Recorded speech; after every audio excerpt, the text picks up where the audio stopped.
أكبر الله أكبر لا إله إلا الله الله أكبر الله أكبر ولله الحمد. أعوذ بالله من الشيطان الرجيم. بسم الله الرحمن الرحيم. الحمد لله رب العالمين الرحمن الرحيم مالك يوم الدين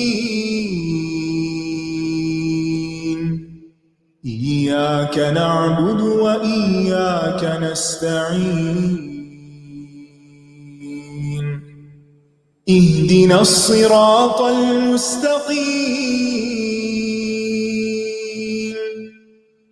صراط الذين أنعمت عليهم غير المغضوب عليهم ولا الضالين.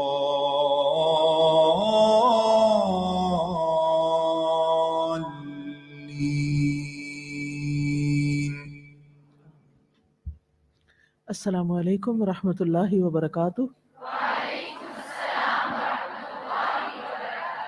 کیا حال ہے آپ کا؟ الحمدللہ. آپ کا روزہ اچھا گزرا؟ سردی کی وجہ سے بھوک تو نہیں لگ رہی؟ الحمدللہ.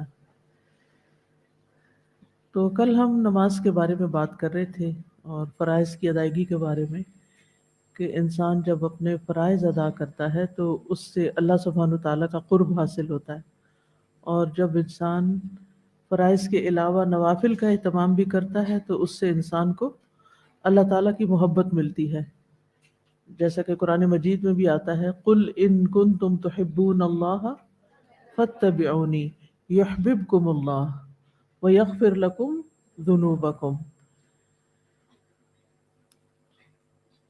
کہہ دیجئے اگر تم اللہ سے محبت کرتے ہو تو پھر اس محبت کا ثبوت کیسے دو گے؟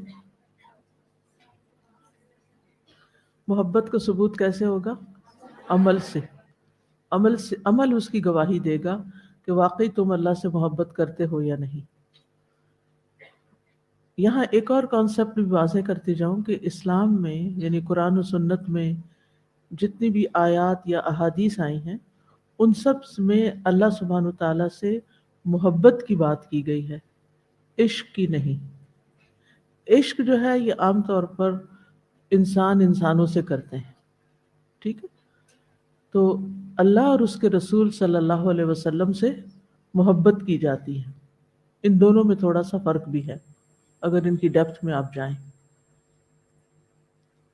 محبت جو ہے ایک مثبت چیز ہے، ہوش و حواس میں رہ کے کی جاتی، جبکہ عشق میں وہ عشق کے بارے میں آتا ہے نا کہ یعنی اس میں جو عقل ہے انسان کی وہ برقرار نہیں رہتی. یعنی ضروری نہیں کہ نہ ہو، لیکن محبت ایک سوچی سمجھی چیز ہوتی ہے.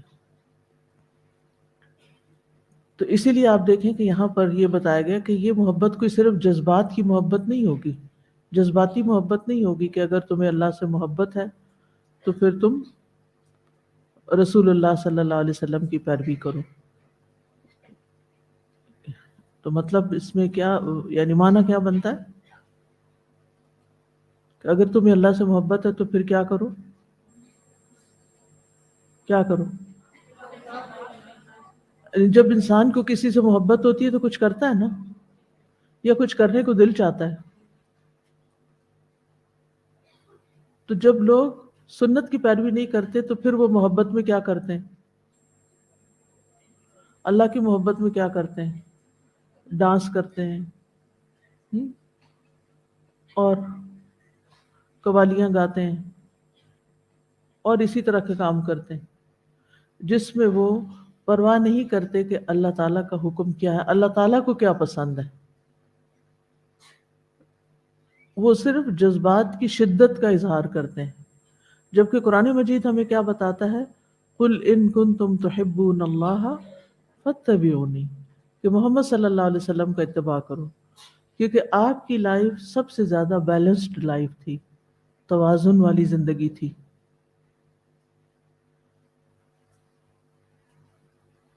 اس توازن میں ہم دیکھتے ہیں کہ دین اور دنیا دونوں ساتھ چل رہی تھی۔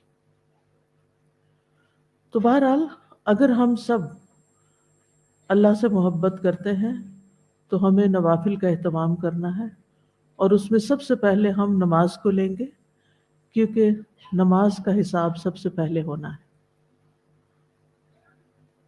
تو ہمیں نماز میں فرض کے علاوہ سنتیں بھی پڑھنی چاہیے، جو نوافل کی ایک قسم ہے۔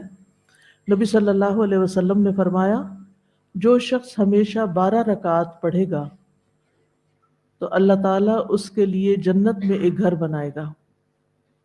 تو اللہ عز و جل اس کے لیے جنت میں ایک گھر بنائے گا۔ ظہر سے قبل 4، ظہر کے بعد 2، مغرب کے بعد 2، عشاء کے بعد 2، اور فجر سے پہلے 2 رکعات۔ ٹھیک ہے۔ عمرو بن اوس رضی اللہ عنہ سے روایت ہے، انہوں نے کہا کہ مجھ سے انبسہ بن ابی سفیان نے اپنی مرض الموت میں ایک ایسی حدیث سنائی جس سے انتہائی خوشی حاصل ہوتی ہے۔ لوگ حدیث سن کر خوش ہوتے تھے۔ اب مجھے نہیں معلوم کہ اس وقت آپ کے دلوں کا کیا حال ہے، کہ اس حدیث کو سن کر آپ کتنے خوش ہو رہے ہیں۔ کہتے ہیں میں نے ام حبیبہ رضی اللہ عنہا سے سنا، وہ کہتی تھی میں نے رسول اللہ صلی اللہ علیہ وسلم کو فرماتے ہوئے سنا کہ جس نے ایک دن اور رات میں 12 رکعتیں ادا کی اس کے لیے ان کے بدلے جنت میں ایک گھر بنا دیا جاتا ہے۔ ام حبیبہ رضی اللہ عنہا نے کہا، جب سے میں نے ان کے بارے میں رسول اللہ صلی اللہ علیہ وسلم سے سنا، میں نے انہیں کبھی ترک نہیں کیا، کبھی بھی نہیں چھوڑا۔ انبسہ کہتے ہیں جب سے میں نے ان کے بارے میں ام حبیبہ رضی اللہ عنہا سے سنا، میں نے انہیں کبھی نہیں چھوڑا۔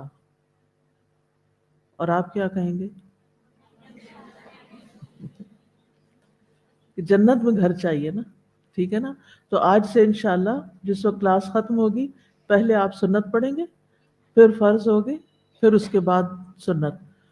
اگر کسی کی گاڑی نکل رہی ہو تو وہ پھر گھر جا کے بھی ادا کر سکتا ہے بعد کی 2 سنتیں، لیکن 4 پہلے ہی ہوتی ہیں، ہر وقت 4 بعد میں نہیں پڑھی جاتی۔ کبھی مجبوری میں تو ایسے ہو جاتا ہے کہ انسان بہت جلدی میں ہے، نماز کھڑی ہو گئی ہے اور وہ جماعت میں شریک ہونا چاہتا ہے، تو وہ جماعت میں شریک ہو جائے اور بعد میں ساری سنتیں پڑھ لے، لیکن اس کو روٹین اور معمول اور اصول نہیں بنا لینا چاہیے، کیونکہ اس سے شیطان انسان کے اندر سستی ڈال دیتا ہے۔ اچھا فرض تو اب ہو گئے نا، اب یہ کام کر لو، وہ کر لو، 10 منٹ کھڑے ہو کے اس سے باتیں کر لو، 10 اس سے۔ ہم باتوں میں کتنا وقت لگا دیتے ہیں لیکن اپنی آخرت کے بارے میں فکر نہیں کرتے۔ ٹھیک ہے، تو انشاءاللہ اللہ سبحانہ تعالیٰ سے دعا بھی ہے کہ وہ رمضان کے اس مبارک مہینے میں ہمارے عمل میں بہترین تبدیلی فرمائے اور ہمیں بہترین عبادات کی توفیق دے۔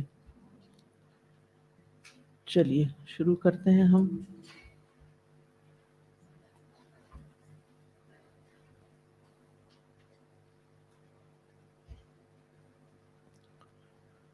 نحمده ونصلي على رسوله الكريم، اما بعد فاعوذ بالله من الشيطان الرجيم، بسم الله الرحمن الرحيم، رب اشرح لي صدري ويسر لي امري واحلل عقدة من لساني يفقهوا قولي، الحمد لله تم نورك ربنا فهديت فلك الحمد، وعظم حلمك فعفوت فلك الحمد، احمدک سبحانک واشکرک، احمدہ علی ما اسبغ من العطاء والنعم۔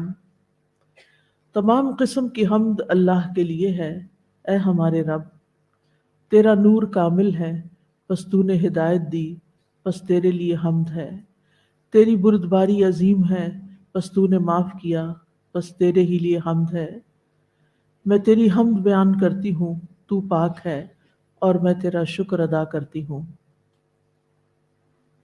نحن نقص عليك أحسن القصص بما أوحينا إليك هذا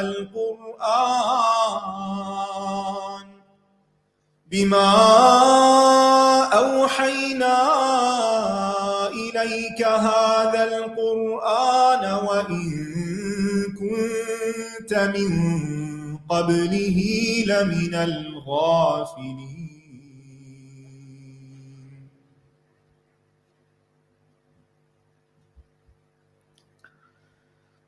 اس سے پہلے ہم پڑھ چکے ہیں کہ شیطان نے آدم علیہ السلام سے دشمنی کا عملی مظاہرہ کرتے ہوئے انہیں جنت سے نکلوا دیا، بہت بڑی چال چلی اور انہیں راہ راست سے ہٹا دیا.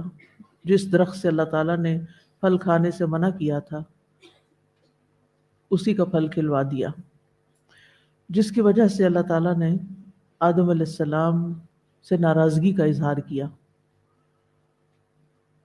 جو ہی آدم علیہ السلام کو یہ محسوس ہوا کہ ان کا رب ان سے ناراض ہے تو انہوں نے اپنے رب سے توبہ کرنے کے لیے کچھ کلمات لے لیے، سیکھ لیے. آیت نمبر 37 میں ارشاد باری تعالیٰ ہے فتلقى آدم من ربه كلمات فتاب عليه إنه هو التواب الرحيم.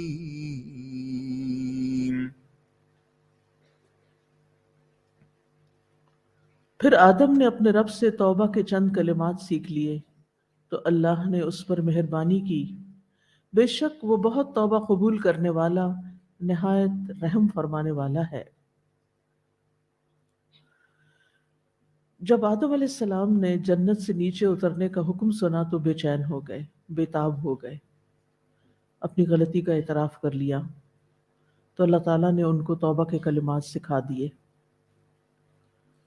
اور جب دونوں نے ان کلمات کے ذریعے اپنی کوتاہی کا اعتراف کر لیا اور اللہ تعالیٰ سے بخشش طلب کی تو اللہ تعالیٰ نے دونوں کی توبہ قبول کر لی اور دونوں کو اپنی رحمت سے معاف فرما دیا.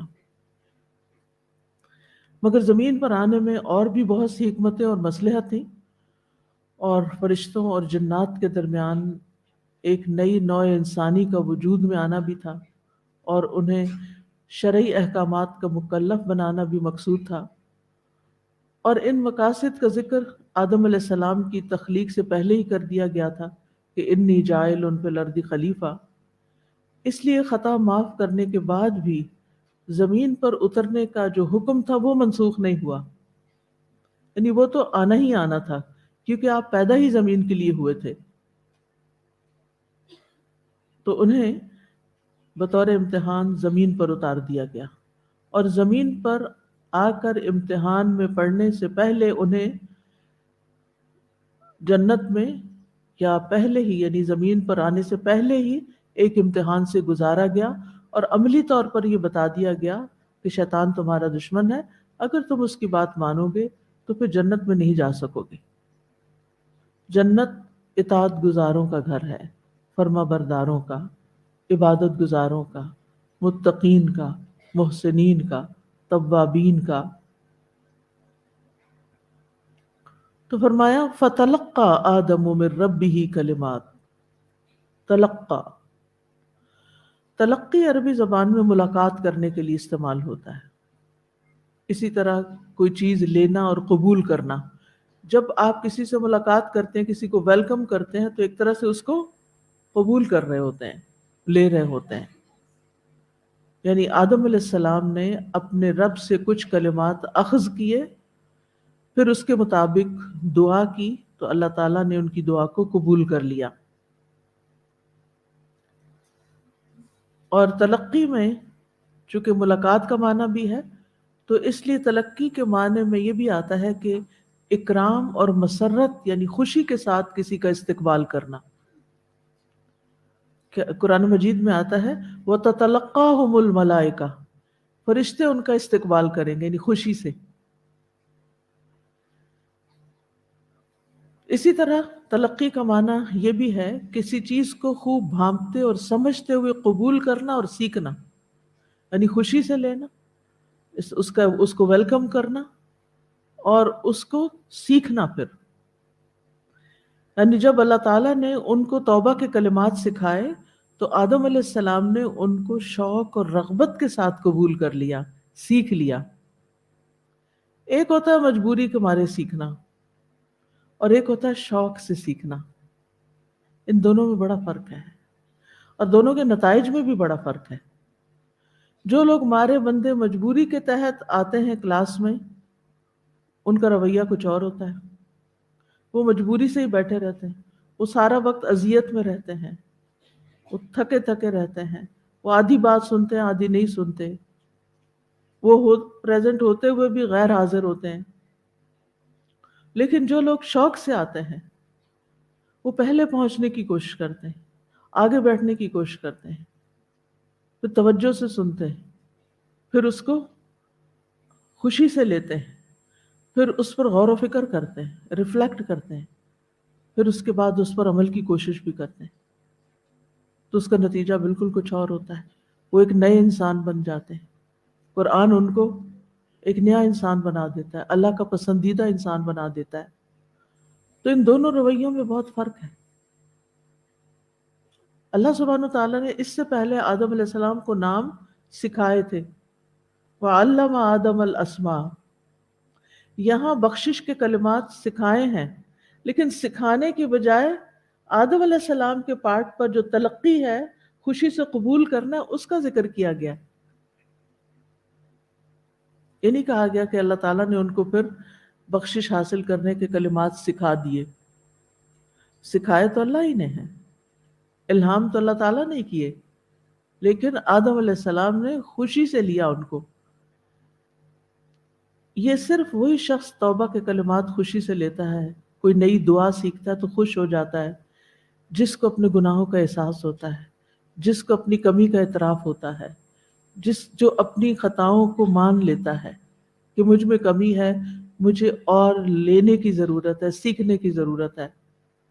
میں رسماً یہ کام نہیں کر رہا، میں اس کو سلیبس کا حصہ سمجھ کے نہیں کر رہا، بلکہ یہ میری ایک ضرورت ہے، مجھے اس سے فائدہ ہے، میرے لیے ایک نعمت ہے، اللہ کا احسان ہے کہ اس نے ہمیں سکھایا. دین پڑھتے ہوئے، قرآن پڑھتے ہوئے کچھ لوگوں کا رویہ بالکل یہی ہوتا ہے کہ جب انہیں کوئی نئی بات پتہ چلتی ہے تو اس پر شکر ادا کرتے ہیں کہ یا اللہ تیرا شکر ہے، تو نے قرآن میں اس مسئلے کا جواب بھی رکھا، اس مسئلے کا حل بھی رکھا، میری اس کنفیوژن کو بھی دور کر دیا، میرے اس سوال کو بھی تسلی ہو گئی. تو وہ مسلسل شکر کی کیفیت میں رہتے ہیں.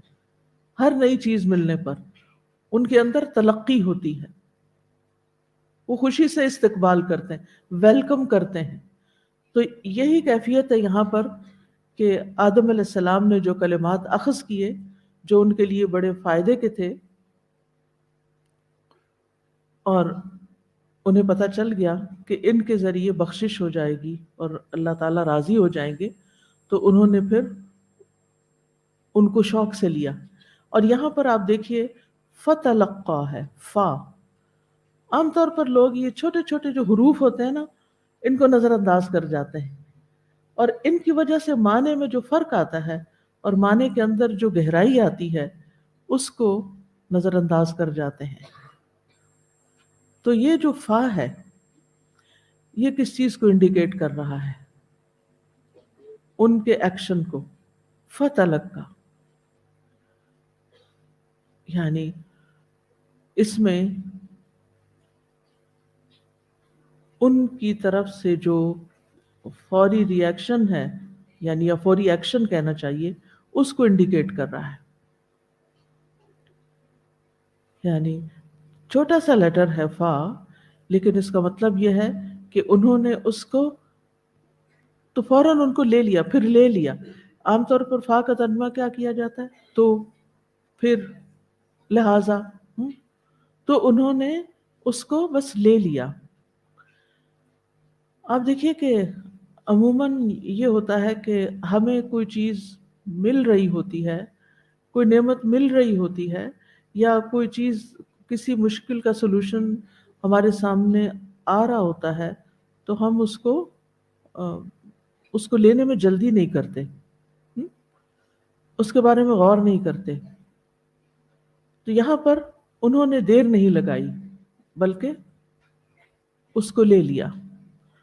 فَتَلَقَّى آدَمُ مِن رَبِّهِ كَلِمَاتٍ، یعنی فوراً ہی معافی مانگی اور بخشش کی دعا شروع کر دی.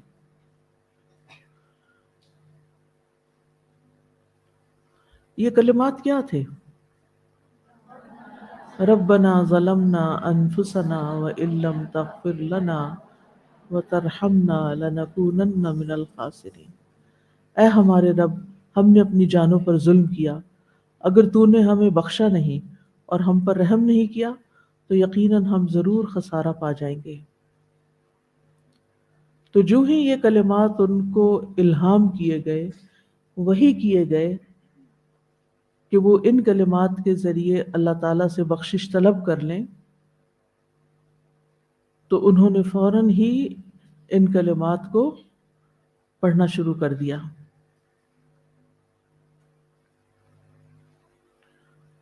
اور اس میں سب سے پہلے آپ دیکھیے کہ اعتراف ہے. قالا ربنا ظلمنا انفسنا، دونوں بولے، یعنی آدم اور حوا دونوں کے اندر یہ اعتراف تھا کہ ہم نے آپ کے حکم کی مخالفت کر کے اپنی جانوں کو نقصان پہنچایا ہے، اپنے اوپر ظلم کیا ہے. ظلم کا معنی تو آپ جانتے ہیں کہ کسی چیز کو اس کے اصل مقام پر نہ رکھنا، خواہ کمی کر کے یا زیادتی کر کے، یا اس کی اصل جگہ سے ہٹا دینا. یعنی دو چیزیں آ رہی ہیں نا، ایک تو کسی چیز کو اس کے اصل مقام پر نہ رکھنا، دوسرا یہ کہ اس کو اس کی اصل جگہ سے ہٹا دینا. مثلا ایک شخص اپنی جگہ پر بیٹھا ہوا ہے اور وہ اس کا حق ہے کہ وہ وہاں بیٹھے، لیکن اس کو کوئی آتا ہے اور وہاں سے اٹھا دیتا ہے. اور بعض اوقات کسی کے لیے ایک مخصوص جگہ ہوتی ہے بیٹھنے کی، اور وہ اس کو وہاں بٹھانے کی بجائے کہیں اور بٹھا دیا جاتا ہے. تو یہ دونوں چیزیں جو ہیں یہ ظلم میں آ جاتی ہیں. ایک ظلم وہ ہوتا ہے جو انسان اللہ تعالیٰ کے ساتھ کرتا ہے، یعنی اس کی شان، اس کے مقام میں، کہ اس کے ساتھ شرک کرتا ہے، کسی اور کو اس کے برابر لا کھڑا کرتا ہے جبکہ وہ اس کی جگہ نہیں ہے. تو ان الشرک لظلم عظیم. دوسری قسم کا ظلم وہ ہے جو انسان پہ کرتا ہے، جس کے بارے میں سورہ شورى میں آتا ہے وَجَزَاءُ سَيِّئَةٍ سَيِّئَةٌ مِثْلُهَا فَمَنْ عَفَا وَأَصْلَحَ فَأَجْرُهُ عَلَى اللَّهِ إِنَّهُ لَا يُحِبُّ الظَّالِمِينَ. اور برائی کا بدلہ تو اسی طرح کی برائی ہے، مگر جو درگزر کرے اور معاملے کو درست کر لے تو اس کا بدلہ اللہ کے ذمہ ہے، اس میں شک نہیں کہ وہ ظلم کرنے والوں کو پسند نہیں کرتا. تو اس آیت میں ظالمین سے اسی قسم کے لوگ مراد ہیں جو انسانوں پہ کرتے ہیں. تیسری قسم کا ظلم وہ ہے جو انسان خود اپنی جان پہ کرتا ہے. فَمِنْهُمْ ظَالِمٌ لِنَفْسِهِ. تو یہاں پر آدم علیہ السلام نے جس ظلم کی طرف اشارہ کیا وہ کون سی قسم ہے؟ تیسری قسم ہے کہ ہم نے اپنی جانوں پر ظلم کیا، اپنے اوپر ظلم کیا. پھر اسی طرح حد سے بڑھ جانے کو بھی ظلم کہا جاتا ہے. کبیرہ اور صغیرہ گناہوں کے لیے بھی ظلم کا لفظ استعمال ہوتا ہے. ظلم کی جو اقسام ہیں ان میں سے رسول اللہ صلی اللہ علیہ وسلم نے فرمایا کہ 3 اقسام ہیں. اللہ ایک ظلم کو کسی صورت نہیں چھوڑے گا، ایک ظلم کو بخش دے گا، ایک ظلم کو معاف نہیں کرے گا. جس ظلم کو معاف نہیں کیا جائے گا وہ تو شرک ہے جسے اللہ معاف نہیں کرے گا. جس ظلم کو بخش دیا جائے گا وہ بندے اور اس کے رب کے مابین کیا ہوا ظلم ہے. اور آدم علیہ السلام کا اعتراف کہ ہم نے ظلم کیا وہ اسی کیٹیگری سے تعلق رکھتا ہے کہ انہوں نے اللہ تعالیٰ کے حکم کی مخالفت کی تھی. اور وہ ظلم جس کو چھوڑا نہیں جائے گا وہ بندوں کا آپس میں ایک دوسرے پہ کیا ہوا ظلم ہے. تو اللہ تعالیٰ ہر صورت مظلوموں کو ظالموں سے قصاص دلوائے گا قیامت کے دن.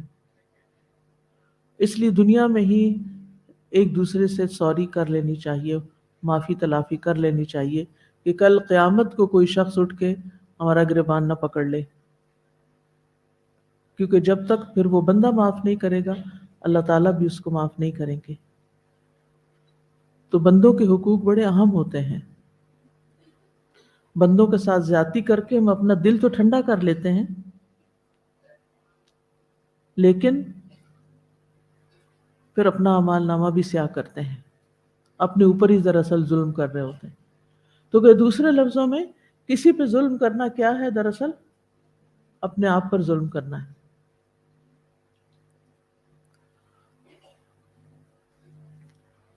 تو آدم علیہ السلام نے مغفرت بھی طلب کی اور رحمت بھی طلب کی. ٹھیک ہے. وَإِن لَّمْ تَغْفِرْ لَنَا وَتَرْحَمْنَا، اگر تو نے ہمارے سابقہ گناہ معاف نہ کیے، ہمیں بخشش نہیں عطا کی اور ہماری توبہ کو قبول نہیں کیا، رحم نہیں فرمایا، تو ہم ظالموں میں سے ہو جائیں. لَنَكُونَنَّ مِنَ الظَّالِمِينَ. مغفرت کا معنی ہوتا ہے تکلیف دور کرنا، ڈھانپ دینا، اور رحمت کا مطلب ہے خیرات و برکات اتارنا. یہ ابن تیمیہ نے اس کی تفسیر کی ہے. یہاں مغفرت کو رحمت پر مقدم کیا گیا ہے، کیونکہ جب تک مغفرت نہ ہو رحمت کا حصول ممکن نہیں. پہلے بخشش ہوگی پھر رحمت آئے گی. جس کو اللہ تعالیٰ بخش دے گا اسی پہ رحم فرمائے گا. تو لَنَكُونَنَّ مِنَ الْخَاسِرِينَ یعنی ہم ان لوگوں میں سے ہو جائیں گے جنہوں نے دنیا اور آخرت میں اپنی جانوں کو خسارے میں ڈال دیا. اس آیت کی تفسیر میں ابن عباس کہتے ہیں فَتَلَقَّى آدَمُ مِن رَبِّهِ کلمات. وہ کہتے ہیں کہ آدم علیہ السلام نے کہا اے ہمارے رب، کیا تو نے مجھے اپنے ہاتھ سے پیدا نہیں کیا؟ یعنی جب وہ دعا مانگ رہے تھے وہ کلمات کیا تھے؟ یعنی وہ کلمات قرآن میں تو آئے نا ربنا ظلمنا انفسنا، لیکن اس کے علاوہ بھی ان کے دل کی کچھ باتیں تھیں جس کی تفسیر ابن عباس نے کی ہے. انہوں نے کہا کہ اے ہمارے رب، اے رب کیا تو نے مجھے اپنے ہاتھ سے پیدا نہیں کیا؟ اللہ تعالیٰ نے فرمایا کیوں نہیں؟ آدم علیہ السلام نے عرض کیا کیا تو نے میرے اندر اپنی روح نہیں پھونکی؟ اللہ تعالیٰ نے فرمایا کیوں نہیں؟ آدم علیہ السلام نے کہا اے میرے رب کیا تو نے مجھے اپنی جنت میں نہیں بسایا؟ اللہ تعالیٰ نے فرمایا کیوں نہیں؟ آدم علیہ السلام نے کہا کیا تیری رحمت تیرے غضب پر سبقت نہیں لے گئی؟ اللہ تعالیٰ نے فرمایا کیوں نہیں؟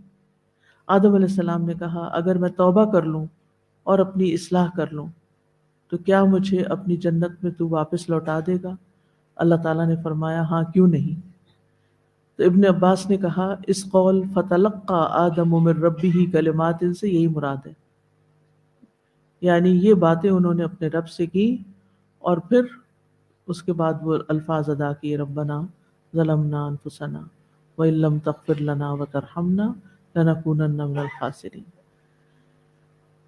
یہاں پر ایک اور نقطہ قابل غور ہے کہ آدم علیہ السلام کی توبہ قبول ہو جاتی ہے جب وہ اپنی غلطی کا اعتراف کرتے ہیں اور وہ توبہ بھی کرتے ہیں. آدم علیہ السلام سے ایک قصور ہوا اور ابلیس سے بھی ایک قصور ہوا تھا، لیکن دونوں میں فرق ہے. ابلیس نے گناہ تکبر کی وجہ سے کیا تھا، انا خیر منہ، اور آدم علیہ السلام سے جو قصور ہوا تھا وہ شیطان کے بہکانے سے ہوا تھا.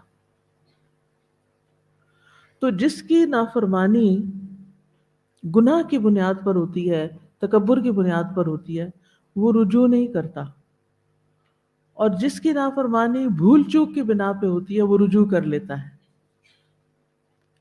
اسی لیے اللہ تعالیٰ فرماتے ہیں انما التوبۃ علی اللہ للذین یعملون السوء بجہالۃ ثم یتوبون من قریب فَأُولَٰئِکَ یتوب اللہ علیہم وَکَانَ اللہ علیمًا حکیما، بے شک اللہ کے ذمہ ان لوگوں کی توبہ قبول کرنا ہے جو جہالت کی وجہ سے برائی کا ارتکاب کرتے ہیں، یعنی بھول چوک سے۔ جہالت کا ایک معنی کیا ہے؟ بھول چوک، پھر جلد ہی توبہ کر لیتے ہیں، تو یہی وہ لوگ ہیں جن پر اللہ تعالیٰ مہربان ہوتا ہے، اور اللہ بہت علم والا اور بہت حکمت والا ہے۔ اس کی مثال ایسے ہی ہے کہ جیسے کچھ لوگ غلط کام کر رہے ہوتے ہیں، اور جب ان سے کہا جائے اتق اللہ، اللہ سے ڈرو، چھوڑ دو یہ کام، تو وہ کہتے ہیں، اعتراف کرتے ہیں، ہمیں پتہ ہے یہ غلط ہے، ہم مانتے ہیں یہ غلط ہے، ہم مصیبت پہ پڑے ہوئے ہیں، ہم اس کو جلد چھوڑ دیں گے۔ اس کو اپنی غلطی کا احساس ہے کہ وہ غلط کر رہا ہے، لیکن دوسرا انسان جس کو آپ کہیں کہ اتق اللہ، تو وہ کیا کریں گے جواب سے؟ جاؤ تم اپنی خبر لو، اور جو غلط کام وہ کر رہا ہے اس کے وہ فائدے بتانا شروع کر دے گا، لاجک پیش کرے گا، وجوہات بتائے گا۔ ایسے لوگ غلطی کو غلطی بھی نہیں سمجھتے، رجوع نہیں کرتے، توبہ نہیں کرتے، یہ سب تکبر کی علامت ہے، تو ان کی توبہ قبول بھی نہیں ہوتی۔ آدم علیہ السلام سے بھول چوک ہوئی تھی، ان کا ارادہ نہیں تھا، لیکن شیطان نے ایسی چال چلی، قسمیں کھائیں، ان کو ایسا بہکایا کہ وہ بھول گئے اور وہ غلطی کر بیٹھے۔ اب جو ہی انہوں نے کی، انہیں احساس ہو گیا، لہٰذا وہ اللہ تعالیٰ کی طرف انہوں نے رجوع کیا، اللہ تعالیٰ نے ان کو توبہ کرنے کا طریقہ بتا دیا اور ان کی توبہ قبول ہو گئی۔ اس کے برعکس ابلیس نے بحث شروع کر دی اور معاملہ بڑھ گیا۔ بعض روایات میں آتا ہے کہ ابلیس نے موسیٰ علیہ السلام سے کہا تھا کہ کیا میری توبہ ہو سکتی ہے، میری توبہ کرنا چاہی تھی اس نے۔ موسیٰ علیہ السلام نے اللہ تعالیٰ سے عرض کی کہ ابلیس توبہ کرنا چاہتا ہے، تو اللہ تعالیٰ نے فرمایا کہ ابلیس کو کہو کہ وہ آدم علیہ السلام کی قبر کو سجدہ کر دے۔ آدم کو نہیں سجدہ ہوتی، نہیں، حکم تو برقرار ہے، لیکن اس نے کہا یہ نہیں میں کر سکتا۔ تو جو متکبرین ہوتے ہیں وہ اپنی غلطی نہیں چھوڑتے اور وہ جھکتے نہیں، مانتے نہیں۔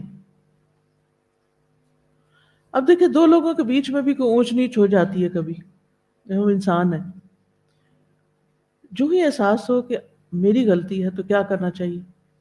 سوری۔ جب آپ سوری کر لیں گے تو پھر کیا ہوگا؟ معاملہ نہیں بڑھے گا، لیکن اگر آپ بحث کریں گے، آرگیومنٹ کریں گے، تو پھر کیا ہوگا؟ معاملہ بڑھ جائے گا۔ دونوں رویوں میں تکلیف ہے، دونوں تکلیف دہ چیزیں ہیں۔ پہلے میں سوری کہنے کی تکلیف ہے،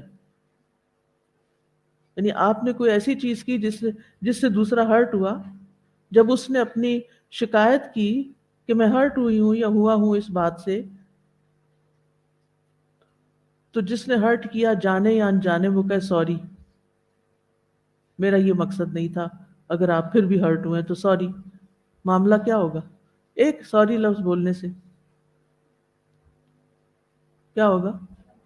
ختم ہوگا۔ لیکن یہ سوری کہنا آسان نہیں ہے، اس کے کہنے کے پیچھے ایک تکلیف ہوتی ہے نفس کو، اپنا نفس ہرٹ ہونے لگتا ہے کہ دیکھیں یہ بندہ مجھے جھکا رہا ہے، لیکن انسان جھک جاتا ہے، I was wrong, it's okay, I'm sorry۔ لیکن جو سوری نہیں کرتا، اڑ جاتا ہے، اکڑ جاتا ہے، بحث شروع کر دیتا ہے، لڑائی کرتا ہے، پھر لڑائی میں تو جیت جاتا ہے مثلا، یا ہار جاتا ہے، جو بھی ہارے یا جیتے، دونوں صورتوں میں جب لڑائی ختم ہو جاتی ہے، ٹھنڈی ہو جاتی ہے، اس کے بعد کیا ہوتا ہے؟ ہاں؟ دل پہ بوجھ ہوتا ہے نا۔ اب پھر تکلیف تو اب بھی ہے نا، تکلیف تب بھی ہے، تکلیف اب بھی ہے۔ ان دو رویوں میں سے آپ کیا چوز کریں گے؟ پہلا کر لے انسان، جھگڑا ختم، بس اپنے آپ کو منانے والی بات ہوتی۔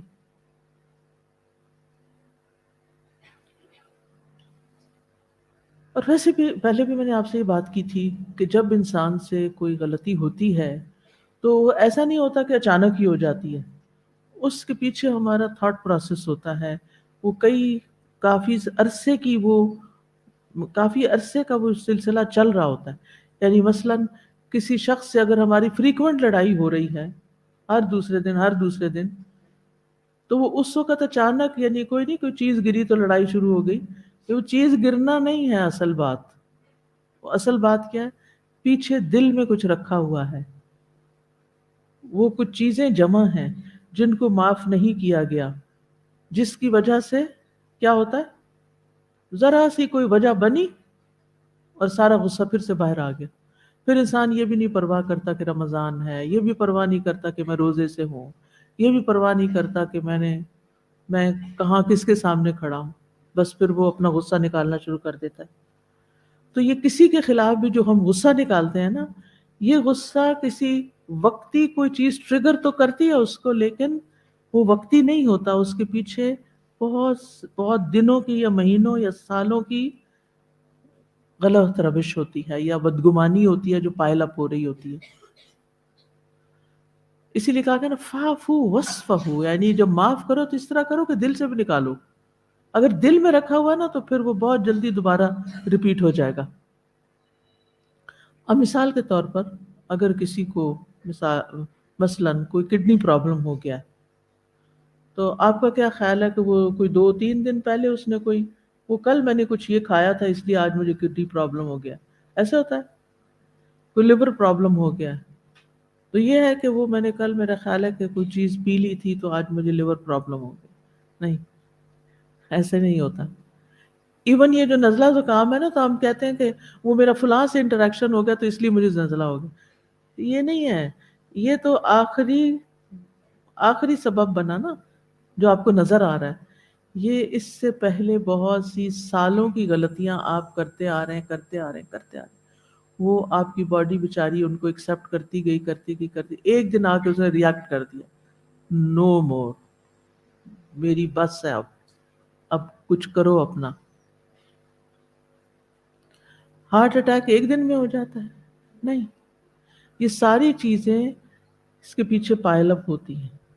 گناہوں سے بھی اگر توبہ نہ کی جائے، حقوق اللہ ہوں یا حقوق العباد ہوں، آپس کے معاملات کو پوری طرح صاف نہ کیا جائے، ایک دوسرے سے دل صاف نہ کیے جائیں، حقیقی معنوں میں سچی معافی تلافی نہ کی جائے، صرف اوپر اوپر سے بس کہہ دیا جائے، تو حالات درست نہیں ہوتے.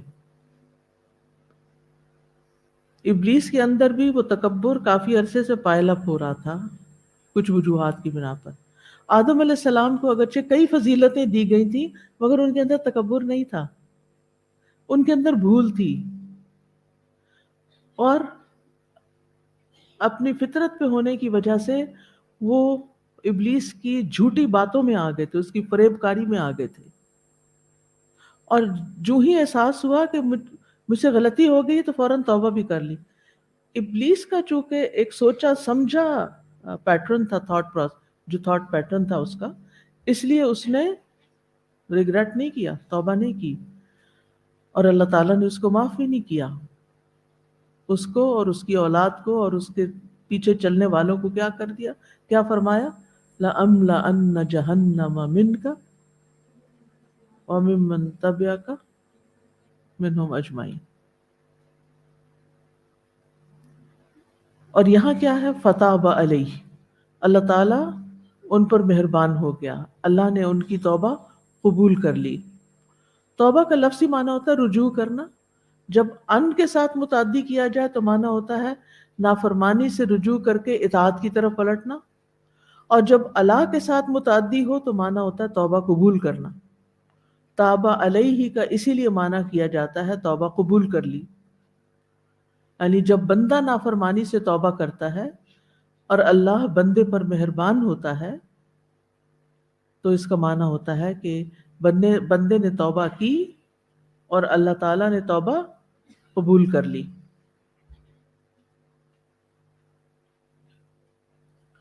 جب بندے کی طرف توبہ کی نسبت ہوتی ہے تو اس کا معنی ہوتا ہے گناہ کا اقرار کرنا اس پر شرمندہ ہونا، آئندہ نہ کرنے کا پختہ ارادہ کرنا. یعنی تاب العبد کا مطلب ہے بندہ اپنے رب کی طرف پلٹ آیا. وہ جو گناہ کر کے دور جا رہا تھا نا، اب وہ پلٹ آیا. توبہ کا کیا معنی؟ واپس آنا. اسی لیے عبد تواب وہ بندہ ہوتا ہے جو بہت زیادہ اطاعت کی طرف رجوع کرتا ہے. اواب بھی کہا جاتا ہے. اور اگر توبہ کی نسبت اللہ تعالیٰ کی طرف ہو تو اس کا معنی ہے بندے کی طرف دوبارہ متوجہ ہو جانا، اس کی توبہ قبول کر لینا، اس کی مغفرت کی طرف توجہ فرمانا. یعنی جب اللہ سبحانہ تعالیٰ نے اس کے گناہ کی وجہ سے، یعنی کسی انسان کے گناہ کی وجہ سے اس سے منہ موڑ لیا اور بندے نے توبہ شروع کی، تو اللہ سبحانہ تعالیٰ مان گئے اور اپنی توجہ پھر اس کی طرف کر لی. تو یہاں بھی پلٹنے کا معنی ہی ہے، اس لیے تاب علیہ. ورنہ وہ ہم اچانک وہ پڑھتے ہیں نا، تو چونکہ اردو میں ہم نے توبہ کو صرف معافی مانگنے کے معنوں میں پڑھا ہوتا ہے، تو ہمیں بڑا عجیب لگتا ہے کہ اللہ تعالیٰ نے توبہ کی. نہیں، یعنی اس کی طرف اس کی رحمت دوبارہ متوجہ ہو گئی، اس کو معاف کر دیا، یہ معنی ہے. تو اللہ تعالیٰ کا آدم علیہ السلام پر دو طرح سے احسان تھا، یعنی دو طرح کے احسانات تھے. نمبر ایک، توبہ کی توفیق دی. یہ توفیق کس طرح دی؟ کہ انہوں نے اللہ سے کلمات سیکھ لیے، اور دوسرا پھر توبہ قبول بھی کر لی.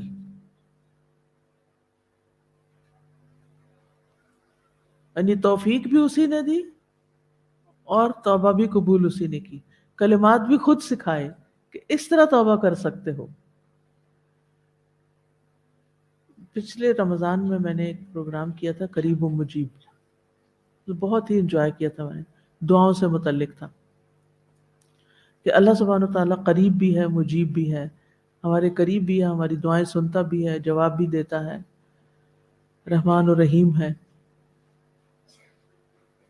تو مجھے پڑھاتے ہوئے یہ خیال آتا تھا کہ کتنا مہربان ہے کہ اس نے ہمیں دعائیں خود ہی سکھا بھی دی، کچھ قرآن میں اور کچھ حدیث. ورنہ ہم تو جاہل تھے، ہمیں تو یہ بھی نہیں پتا کہ ہم نے معافی کیسے مانگنی، ہم نے توبہ کیسے کرنی. آدم علیہ السلام کے دل میں جو ہی شرمندگی آئی، احساس ہوا کہ میں نے غلط کیا ہے، تو اللہ سبحانہ تعالیٰ نے ان کو توبہ کرنے کے الفاظ بھی سکھا دی کہ ان الفاظ سے توبہ کرو.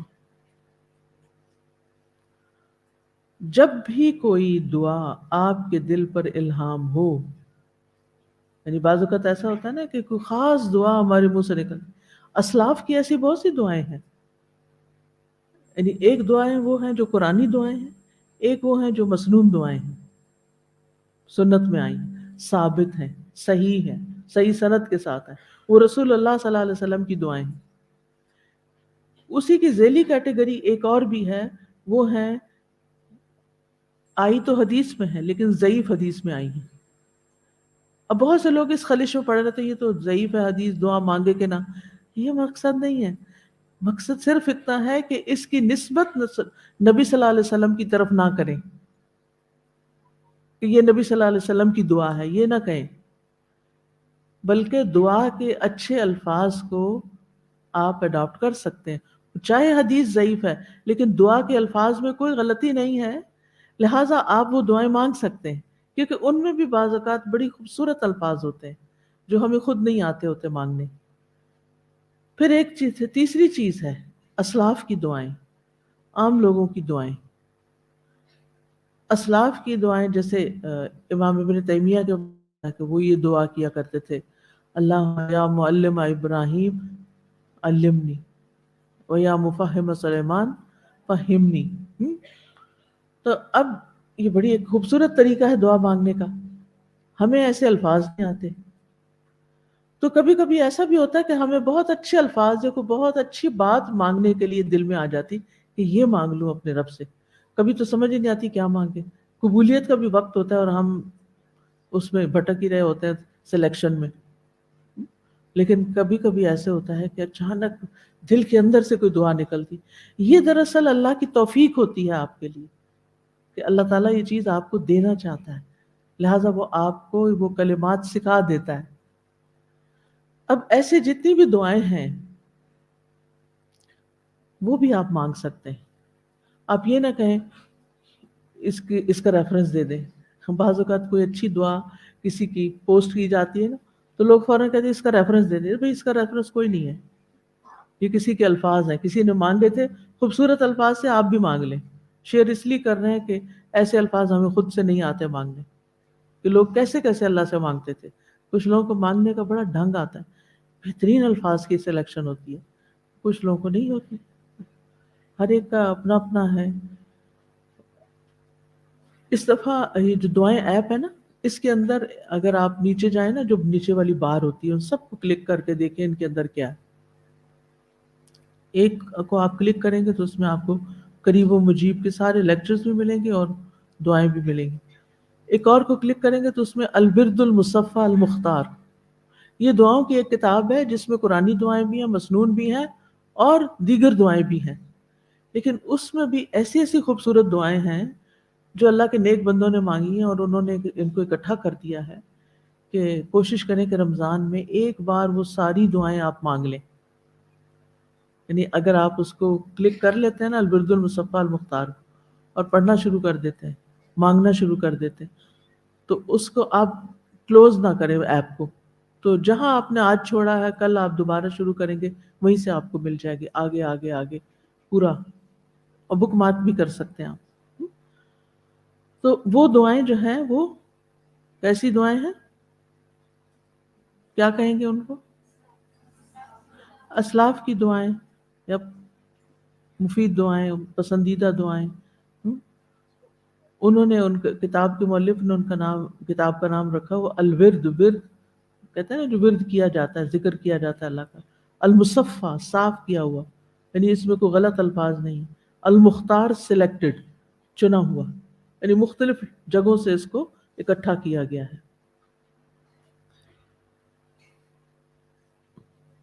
تو اللہ تعالیٰ کی بندے پر توبہ کے ذریعے دو مہربانیاں ہوتی ہیں. پہلی توبہ کرنے سے پہلے ہوتی ہے کہ اسے توبہ کی توفیق دیتا ہے، اور دوسری توبہ کرنے کے بعد ہوتی ہے، یعنی بندے کی توبہ کے بعد ہوتی ہے کہ اللہ تعالیٰ اس کی توبہ قبول کر لیتا ہے. توفیق بھی اس نے دی، دعا بھی اس نے سکھائی اور قبول بھی اس نے کی. ایسا مہربان رب ہے ہمارا. پھر بھی دعا نہیں کریں گے. اگر توفیق نہیں نہ ہو رہی تو استغفار شروع کر دیں. یعنی بعض لوگوں کو بڑی حرص ہوتی ہے کہ ہم دعا مانگ لیں، اور بعض لوگ تو مصلے سے ایسے بھاگتے ہیں سلام پھیرتے ہی بیٹھتے نہیں. حالانکہ جتنی دیر انسان نماز کے بعد مصلے پہ بیٹھا رہتا ہے اتنی دیر فرشتے اس کے لیے دعائیں مغفرت کرتے رہتے ہیں. فرشتے بھی آپ کے لیے دعا کریں. آپ خود بھی کر رہے ہیں، فرشتے بھی کر رہے ہیں. ٹھیک ہے آپ کی کمٹمنٹس ہیں، آپ نے کسی کے ساتھ جانا ہے، آپ دوسروں کو ویٹ نہیں کروا سکتے، لیکن گھر میں کوئی وقت تو نکالیں. عشاء کے بعد نکالیں، ظہر عصر کے بعد نکالیں، مغرب کے بعد نکالیں، جو بھی کوئی وقت ہو.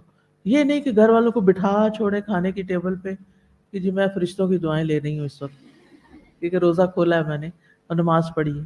وہ آپ کا انتظار کریں، اٹھ جائیں. آپ اپنے پرسنل ٹائم میں ایسے کام کیا کریں جس میں کسی کو آپ کی ضرورت نہیں ہوتی یا کسی کو آپ کے یہاں بیٹھنے سے کوئی تکلیف نہیں ہوتی.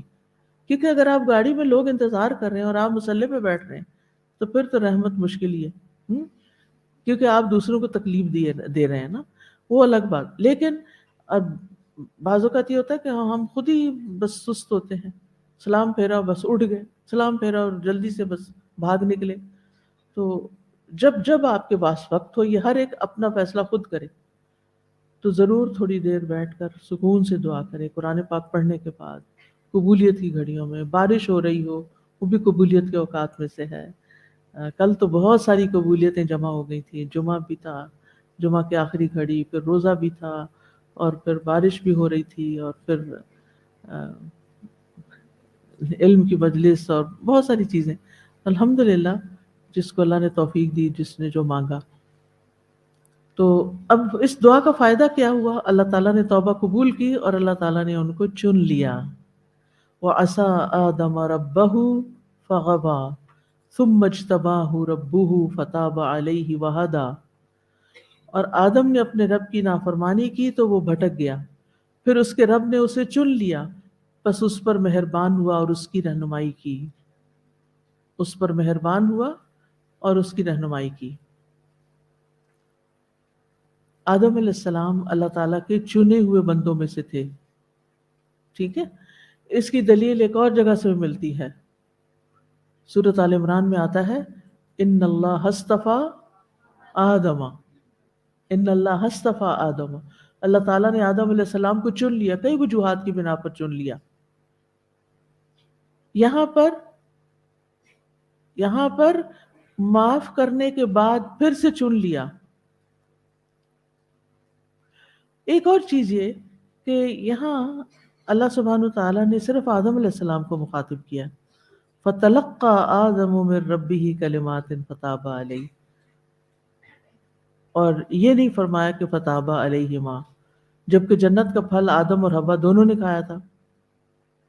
تو صرف آدم علیہ السلام پر کیوں فوکس کیا گیا یہاں؟ اگر قصے کے آغاز پہ غور کریں تو قصہ آدم علیہ السلام کے ذکر سے شروع ہوا تھا، اور اس قصے کی نمایاں شخصیت کون ہے؟ آدم علیہ السلام. وہ ابو البشر ہیں، پہلے نبی ہیں. اسی لیے قصے میں اکثر خطاب آدم علیہ السلام ہی سے ہے، اور حوا علیہ السلام اس کے تابع ہیں کہ جو حکم ان کو مل رہا ہے وہ ساتھ ہی انہیں بھی مل رہا ہے. اگرچہ بعض مقامات پر دونوں کو الگ الگ بھی خطاب کیا گیا، یعنی تثنیہ کا صیغہ استعمال کیا گیا، یعنی ڈائریکٹ حوا کو تو نہیں خطاب کیا گیا، لیکن دو کا لفظ استعمال کیا گیا، یعنی اکٹھے کیا گیا. اس سے یہ بات سیکھنے کو ملتی ہے کہ قرآن مجید میں اکثر مقامات پر جہاں مردوں کو مخاطب کیا گیا ہے وہاں اس سے مراد عورتیں بھی ہوتی ہیں. وہ حکم صرف مردوں کے لیے خاص نہیں ہوتا، جو مردوں کے لیے خاص ہے حکم اس کا ذکر الگ سے آ جاتا ہے.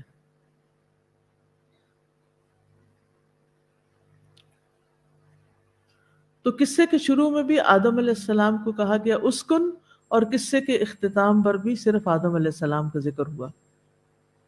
انہ هو التواب الرحیم، بے شک وہ بہت زیادہ توبہ قبول کرنے والا، بڑا ہی مہربان ہے. تو اللہ سبحانہ تعالیٰ کا ایک نام اور اس کی صفت آ رہی ہے التواب، بہت زیادہ توبہ قبول کرنے والا. مبالغے کا صیغہ ہے. کیوں تواب؟ اس لیے کہ توبہ کرنے والے بہت ہیں، گناہ گار بہت ہیں. تو اس کو صرف ایک دو بندوں کی نہیں، بہت ساروں کی توبہ قبول کرنی ہوتی. تو اللہ تعالیٰ ان کو معاف بھی کر دیتا ہے اور کثرت سے. پھر ہم ایک دفعہ تھوڑی توبہ کرتے ہیں، ہم کیا کرتے ہیں؟ بار بار توبہ کرتے ہیں، تو وہ بار بار معاف کرتا ہے. لہٰذا وہ تواب ہے، بہت زیادہ توبہ قبول کرتا ہے. یعنی اس کے جو افعال ہیں ان میں سے ایک کیا ہے کہ وہ بہت زیادہ توبہ قبول کر رہا ہوتا ہے. تو اللہ تعالیٰ نے اپنی ذات کا نام التواب رکھا ہے.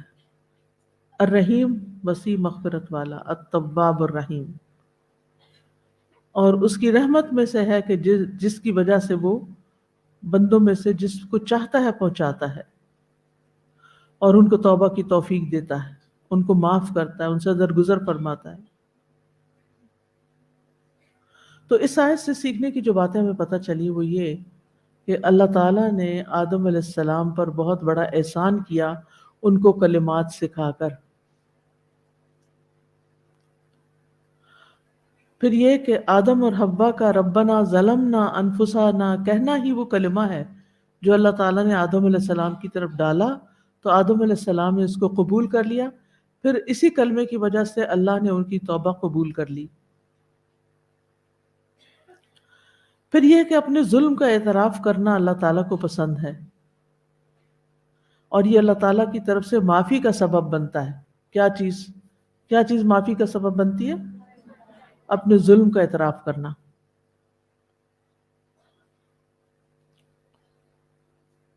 تو انسان کا یہ کہنا ربنا ظلمنا انفسنا وَإِن لَّمْ تَغْفِرْ لَنَا وَتَرْحَمْنَا لَنَكُونَنَّ مِنَ الْخَاسِرِينَ. یہاں پر آپ دیکھیے کہ سب سے پہلے ربنا کہا گیا. رب کیا ہے؟ خالق مالک مدبر. اور اللہ کی ربوبیت کا یہاں وسیلہ پکڑا گیا ربنا، کیونکہ کہا گیا نا کہ اچھے اچھے ناموں سے اس کو پکارو. تو یہاں اس کا کون سا نام ہے جس کے وسیلے سے دعا کی جا رہی ہے؟ رب. ٹھیک ہے. پھر دوسرے بندے نے اپنی عاجزی والی حالت کا وسیلہ پکڑا ہے، ظلم کا اعتراف کیا ہے، ظلمنا انفسنا. تیسرے یہ کہ مالک کے سپرد کر دیا اپنا معاملہ. کیسے؟ وَإِن لَّمْ تَغْفِرْ لَنَا وَتَرْحَمْنَا لَنَكُونَنَّ مِنَ الْخَاسِرِينَ. اب آپ پر ہے، آپ چاہیں تو معاف کریں، چاہیں تو نہ کریں. اور اگر آپ نے معاف نہ کیا تو ہم تو بڑے ہی نقصان میں. تو معاملہ دعا کر کے معاملہ اللہ کے حوالے کر دیا. چوتھے یہ کہ بندہ اپنی اس حالت کو بیان کر رہا ہے کہ اگر اس کو اللہ کی بخشش اور رحمت حاصل نہ ہوئی، توبہ قبول نہ ہوئی، تو پھر کیا ہوگا؟ لَنَكُونَنَّ مِنَ الْخَاسِرِينَ. ہم ضرور بضرور ہی خسارہ پانے والوں میں شامل ہو جائیں گے. اور یہاں بندے کا یعنی اس حالت کے ساتھ ایک طرح سے وسیلہ پکڑنا ہے.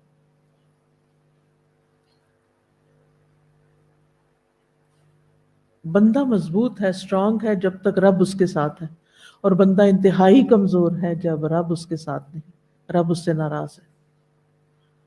اس سے سیکھنے کا کیا سبق ملتا ہے؟ جی کیا؟ اللہ تعالیٰ سے تعلق مضبوط ہو. اور اس کے علاوہ کوئی اور بات کرے گا؟ اللہ تعالیٰ کو راضی کرنے والے کام. اور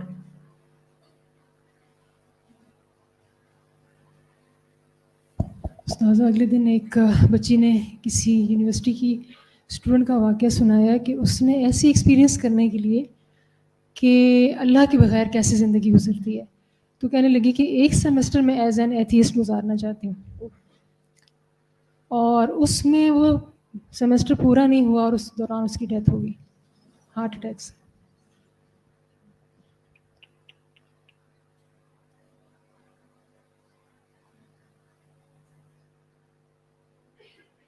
ایک لمحے کے لیے بھی جب احساس ہو جائے میری غلطی ہے تو دیر نہیں لگانی چاہیے. اور آپ نے دیکھا ہوگا جب ہم غلطی کرتے ہیں نا، ہمارا ضمیر ہمیں بتاتا ہے. وہ نے بتایا تھا نا کہ جو شیطان ہوتا ہے نا وہ دل کے اندر بات ڈالتا ہے، اور جو ہمارا فرشتہ ہوتا ہے جو ساتھ لگا ہوا وہ ضمیر کے اندر ڈالتا ہے. ہمارا دل ضمیر جو ہے نا وہ بوجھل ہونے لگتا ہے، اور ہمیں فوراً احساس ہونے لگتا ہے، ندامت سی آنے لگتی ہے کہ ٹھیک نہیں ہوا، یہ ٹھیک نہیں کیا. جب ٹھیک نہیں کیا تو پھر اسے ٹھیک کر لینا چاہیے، واپس پلٹ آؤ.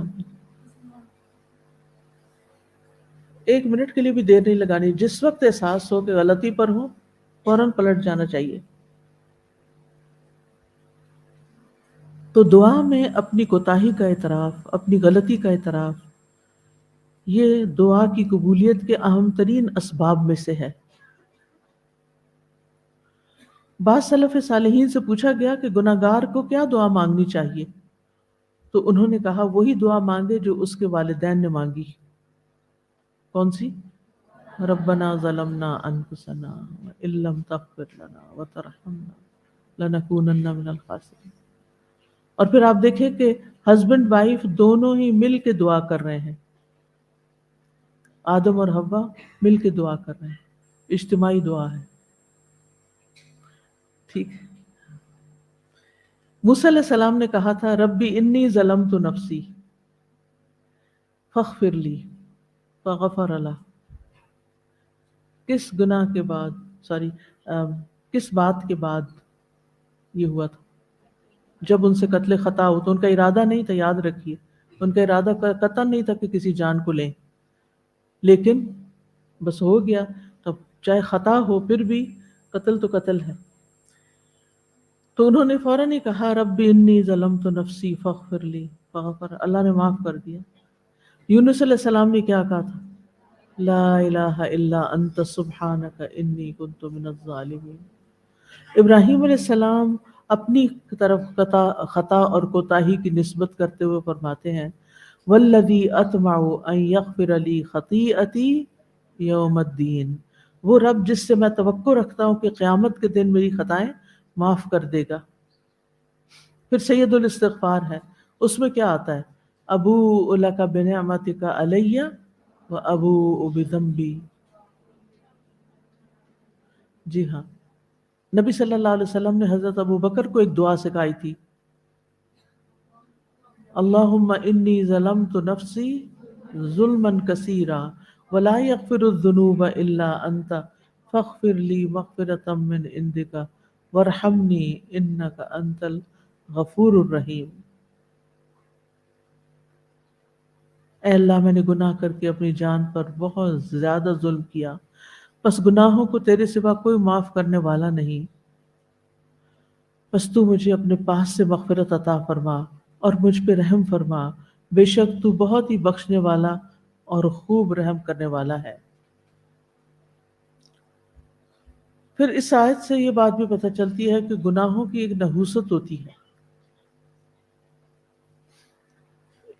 اسی وجہ سے ابلیس کو اللہ تعالیٰ کی رحمت سے نکال دیا گیا اور آدم کو،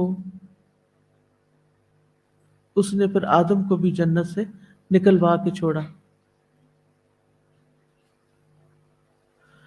پھر یہ ہے کہ چھوٹے گناہ بھی قابل مواخذہ ہوتے ہیں، اگرچہ بڑے گناہوں سے پرہیز کیا جاتا ہو۔ گناہ تو گناہ ہی ہے، چھوٹا ہے یا بڑا ہے۔ پھر یہ کہ اللہ تعالیٰ سچے لوگوں کی توبہ قبول کرتا ہے۔ کس کی توبہ قبول کرتا ہے؟ سچے لوگوں کی۔ جو بھی توبہ کرنے میں جلدی کرتا ہے اللہ تعالیٰ اس کو معاف کر دیتا ہے، اس سے درگزر فرماتا ہے، اسے بخش دیتا ہے، اگر یہ گناہ کتنا ہی بڑا کیوں نہ ہو۔ اس آیت سے ابلیس اور آدم علیہ السلام کے خصائل کا بھی فرق پتہ چلتا ہے۔ آپ کچھ بتائیں گے دونوں میں کیا فرق ہے؟ ابلیس نے اللہ تعالیٰ کی نافرمانی جان بوجھ کے کی تھی، جبکہ آدم علیہ السلام سے بھول ہوئی تھی۔ ابلیس سے غلطی ہوئی تو اس نے اعتراف نہیں کیا، تکبر کیا اور اپنی نافرمانی اور گمراہی کا الزام اللہ تعالیٰ کے ذمہ لگایا۔ آدم علیہ السلام سے غلطی ہوئی تو انہوں نے اعتراف کر لیا، واقعی ہمارا قصور تھا، اور اللہ کے حضور توبہ بھی کی۔ ابلیس نے اپنے نافرمانی اور گمراہی کا الزام اللہ تعالیٰ کو دیا، جبکہ آدم علیہ السلام نے یہ اعتراف کیا کہ واقعی ہمارا قصور تھا۔ ابلیس انہی جرائم کی وجہ سے ہمیشہ کے لیے ملعون ٹھہرا، ٹھکرا دیا گیا۔ آدم علیہ السلام کے اعتراف اور توبہ کی وجہ سے وہ بارگاہ الہی میں مقرب ہوئے اور انہیں نبوت بھی عطا ہوئی، چن لیے گئے۔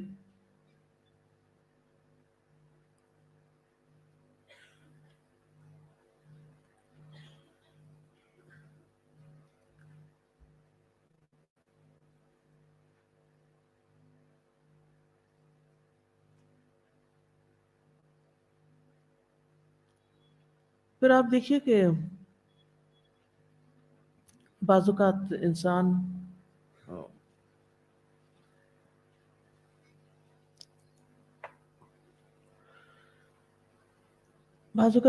سے غلطیاں ہوتی ہیں، اور جیسے میں نے آپ کو وہ سوچنے کے لیے وہ دیا ہے نا پیٹرن، کہ آپ اس طریقے پہ سوچیں، جب بھی کوئی غلطی ہو نا، جب بھی کوئی سچویشن پیش آئے تو آپ اس کو لکھیں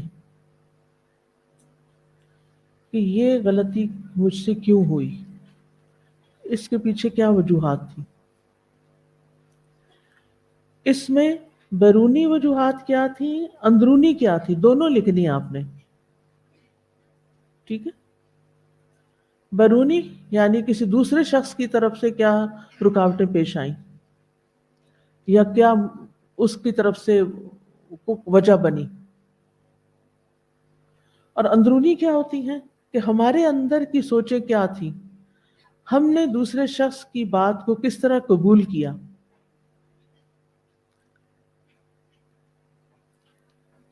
میری غلطی کہاں تھی کہ میں نے کس جگہ کس بات کو کس طرح رسپونڈ کیا. تو جب آپ انالیسس کریں گے تو انشاءاللہ آئندہ کے لیے آپ کو بہت فائدہ ہوگا. اور وہ فائدہ کیا ہوگا؟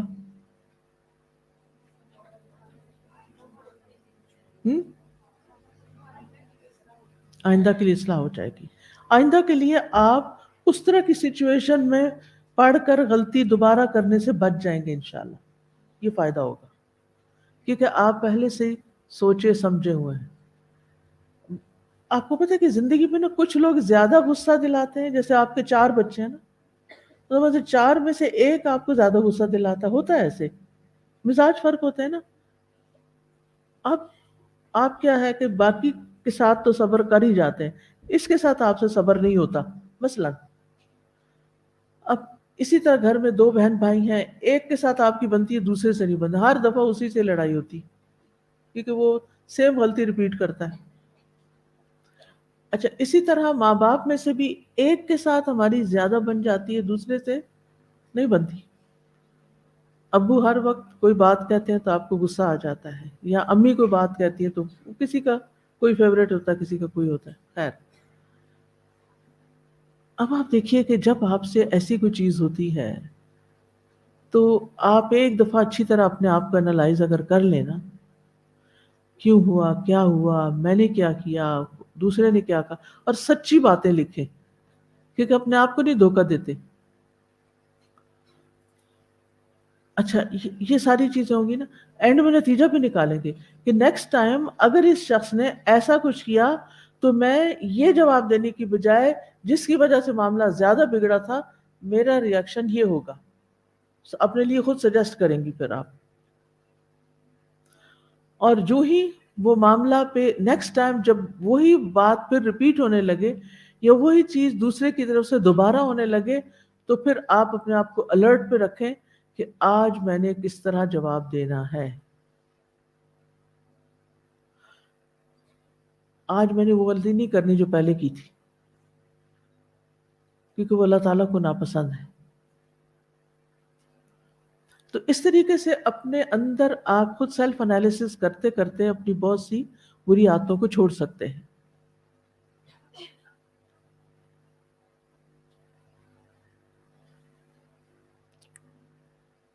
آدم علیہ السلام کو ان کی کسی فضیلت نے فائدہ دیا تھا کہ اللہ تعالیٰ نے اپنے ہاتھ سے بنایا، جنت میں بسایا اور ان کو بہت کچھ دیا، یعنی بہت سے انعامات ان پر کیے، ان کو عزت اکرام دیا. کیا اس فضیلت اور شرف نے کوئی فائدہ دیا؟ یعنی نافرمانی کے موقع پر آدم علیہ السلام کو اسجدوا کی عزت نے، علم آدم کے شرف نے، اور لما خلقت بیدیہ کی نسبت نے، اور نفخت فیہ من روحی کے فخر نے کچھ فائدہ نہیں دیا. آدم علیہ السلام نے اگر فائدہ اٹھایا تو کن الفاظ سے اٹھایا؟ 2 الفاظ سے، ربنا ظلمنا انفسنا. 3 چیزیں ہو گئی. اے ہمارے رب، ہم نے اپنی جان پر ظلم کیا. یعنی مراد اس سے کیا ہے؟ کیا مراد؟ غلطی ہماری تھی. ابلیس کو کس چیز نے تباہ کیا؟ اس کی خود پسندی نے. اور غرور کا سر نیچا. آدم علیہ السلام کو 5 چیزوں نے سعادت دی تھی. نمبر 1، انہوں نے گناہ کا اقرار کر لیا. نمبر 2، وہ اس پر نادم ہوئے. نمبر 3، اپنے نفس کو ملامت کی. نمبر 4 توبہ کی طرف جلدی کی. نمبر 5 اللہ کی رحمت سے مایوس نہیں ہوئے.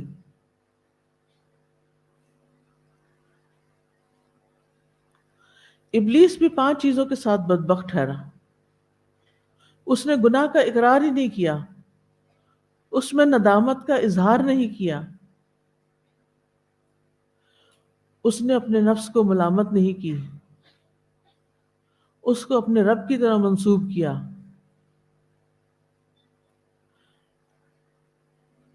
تو وہ اللہ کی رحمت سے مایوس ہو گیا.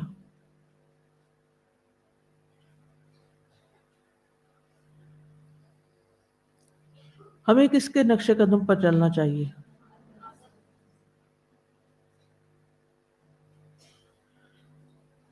ہمیں اپنے یعنی ہمیں آدم علیہ السلام کے طریقے پر چلنا چاہیے اور کسی بھی چیز کو پا کر تکبر نہیں کرنا چاہیے.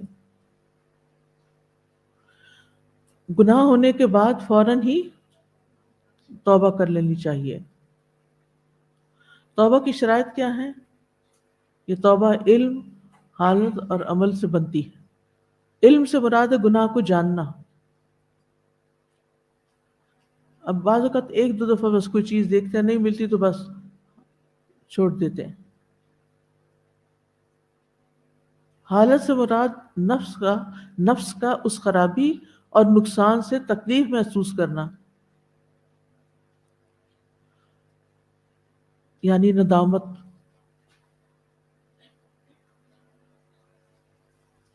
اور عمل سے مراد گناہوں کا چھوڑ دینا اور اس غلطی کا تدارک کرنا جس کا تدارک ممکن ہو.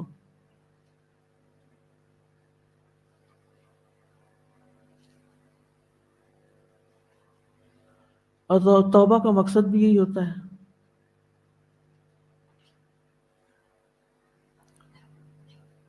اور جہاں تک ندامت کا تعلق ہے تو حدیث میں آتا ہے الندم والتوبہ، جس نے ندامت کے ساتھ توبہ کی اس کی توبہ قبول ہو جائے گی. ایک اور حدیث میں آتا ہے الندم التوبہ،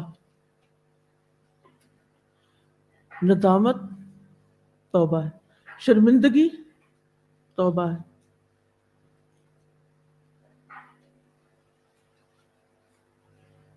تو آدم علیہ السلام کی دعا میں اپنی غلطی کا اعتراف ہے، اپنے عجز و نیاز کا اعتراف ہے، اظہار ہے، مشکل گھڑی میں اللہ کی طرف رجوع کرنے کی بات ہے. تو آدم علیہ السلام کی اولاد میں سے بھی جس شخص کو یہ راز سمجھ آ گیا اس کی دنیا بھی سنور جائے گی اور آخرت بھی. آذان سن لیں. اللہ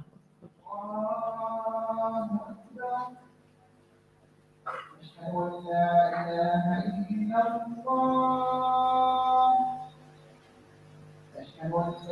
إله إلا الله أشهد أن محمدا رسول الله أشهد أن محمدا رسول الله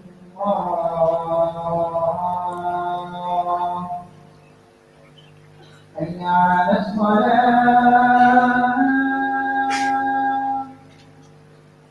حي على الصلاة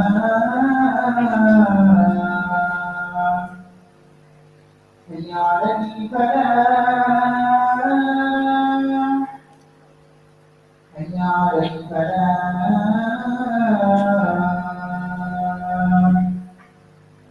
الله أكبر الله أكبر لا إله إلا الله.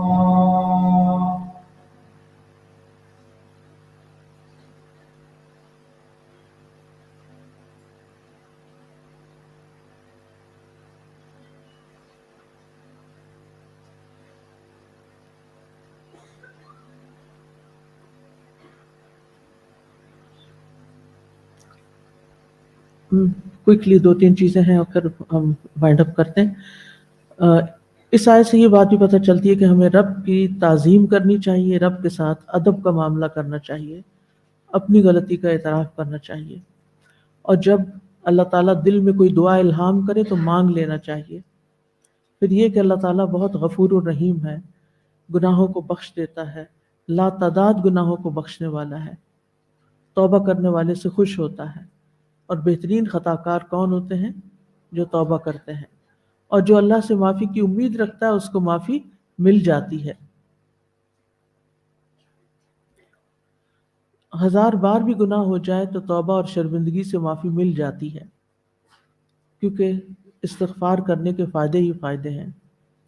استغفار کرنے سے اللہ کی رحمت ملتی ہے، اللہ کی محبت ملتی ہے، فلاح و کامیابی ملتی ہے، اچھا سامانی زندگی ملتا ہے، رزق اور اولاد میں اضافے کا باعث ہے، بہت زیادہ خیر و برکت ملتی ہے، بارشیں اترتی ہیں، اور استغفار سے گناہوں کی بخشش ہو جاتی ہے، بڑے سے بڑا گناہ معاف ہو جاتا ہے۔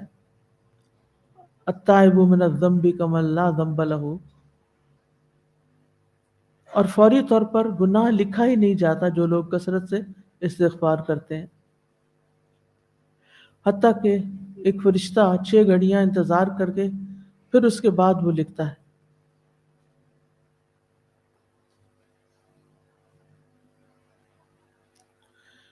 استغفار بیماریوں کا علاج بھی ہے۔ قتادہ کہتے ہیں قرآن تمہیں تمہاری بیماری اور علاج بتاتا ہے، گناہ تمہاری بیماری اور استغفار ان کا علاج ہے۔ تو سینے کی تنگی اس سے دور ہو جاتی ہے، دل کو تندرستی اور سلامتی ملتی ہے،